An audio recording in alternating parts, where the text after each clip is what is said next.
সুপ্রিয় দশম শ্রেণীর শিক্ষার্থীরা, তোমাদের যারা দশম শ্রেণীতে পড়ো, সাধারণ গণিতে বৃত্ত যে অধ্যায়টা আছে, সেই বৃত্ত অধ্যায়ের উপপাদ্যগুলো জানতে হলে তোমাকে আগে বৃত্তের বিভিন্ন অংশ জানতে হবে। অর্থাৎ বৃত্তের বিভিন্ন অংশ তোমাকে জানতে হবে। বৃত্তের বিভিন্ন অংশের মধ্যে আমাদের কি প্রয়োজন? বৃত্তের মধ্যে প্রথম তোমার একটা কেন্দ্র প্রয়োজন।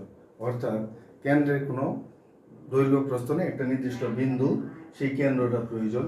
এরপরে হলো একটা নির্দিষ্ট ব্যাসার্ধ, যাকে আমরা আর দ্বারা প্রকাশ করি, সেই নির্দিষ্ট ব্যাসার্ধটা প্রয়োজন। এরপরে আছে পরিধি, অর্থাৎ তুমি যখন নির্দিষ্ট কেন্দ্রকে কেন্দ্র করে তারপর নির্দিষ্ট ব্যাসার্ধ নিয়ে তুমি যখন কম্পাস ঘোরাবে, তখন যে পরিধিটা বক্ররেখাটা হবে সেটা হলো পরিধি।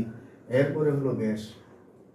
ব্যাস হলো বৃত্তের পরিধির উপরস্থ দুইটি বিন্দুর সংযোজক সরলরেখা, তবে শর্ত হলো কেন্দ্রগামী।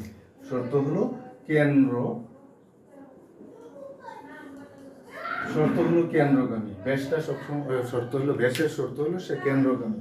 এরপরে হলো যা। হোয়াট ইজ যা? যা হইল বৃত্তের পরিধির উপরস্থ দুইটা বিন্দুর সংযোজক সরলরেখা, তবে যা কেন্দ্রগামী হতেও পারে, নাও হইতে পারে। কেন্দ্রগামী হইলে সে ব্যাস, এবং সেই ব্যাসটা যা, ব্যাসও কিন্তু একটা যা, তবে সেটা কেন্দ্রগামী হওয়ার কারণে সে ব্যাস হয়েছে। আর যা হলো সে কেন্দ্রগামী নয়, যা কেন্দ্রগামী দিয়ে যাবে না, এর বাইরে পরিধির উপরস্থ দুইটা বিন্দুর সংযোগ সরলরেখা। এরপরে হলো স্পর্শক, অর্থাৎ বৃত্তের পরিধস্থ একটা বিন্দুকে স্পর্শ করে একটি নির্দিষ্ট সরলরেখা, এটাকে বলা হয় স্পর্শক।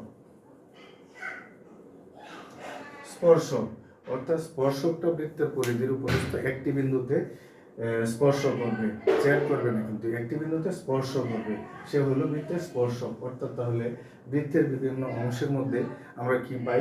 প্রথম কেন্দ্র, তারপর হলো ব্যাসার্ধ, তারপর হলো পরিধি, তারপর হলো ব্যাস, তারপর হলো যা, তারপর হলো স্পর্শক।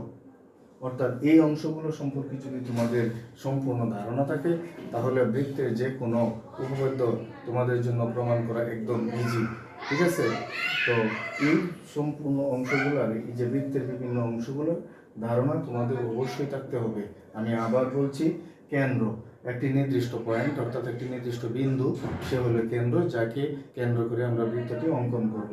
তারপর হলো ব্যাসার্ধ, অর্থাৎ কেন্দ্র থেকে নির্দিষ্ট দূরত্ব নিয়ে যে আমরা বৃত্তটি অঙ্কন করি, সেই নির্দিষ্ট দূরত্বটা, কেন্দ্র থেকে নির্দিষ্ট দূরত্ব, এই দূরত্বটা হলো ব্যাসার্ধ, এটাকে রেডিয়াস বলা হয়, তাই আর দ্বারা প্রকাশ করা হয়। তারপর হলো পরিধি হলো নির্দিষ্ট পয়েন্টকে, বিন্দুকে কেন্দ্র করে নির্দিষ্ট ব্যাসার্ধে যে বক্ররেখাটি অঙ্কন করা হয়, সেই বক্ররেখাটি হলো আমার পরিধি। ঠিক আছে? এরপরে হলো ব্যাস। আবার বলছি, সংজ্ঞাটা হলো বৃত্তের পরিধির উপরস্থ দুইটি নির্দিষ্ট বিন্দুর সংযোজক সরলরেখা কেন্দ্রগামী হলে সে হইল ব্যাস। এরপরে যা হইল বৃত্তের উপরস্থ নির্দিষ্ট দুইটি বিন্দুর সংযোজক সরলরেখা, যা কেন্দ্রগামী নয়, এটা কেন্দ্রগামী হবে না, তখন সে হবে যা। আর স্পর্শক হবে বৃত্তের একটি নির্দিষ্ট সরলরেখা বৃত্তের বহিস্থ কোনো বিন্দুতে টাচ করলে সে হবে স্পর্শক। এই বিষয়গুলো যদি তোমাদের মাথায় থাকে, তাহলে দশম শ্রেণীর যে উপপাদ্য অধ্যায়টা আছে, অষ্টম অধ্যায়, সেই অষ্টম অধ্যায়ের সকল বৃত্তের উপপাদ্য তোমরা ইজি পারবে। ঠিক আছে? তোমাদের কোনো কঠিন হবে না। ধন্যবাদ।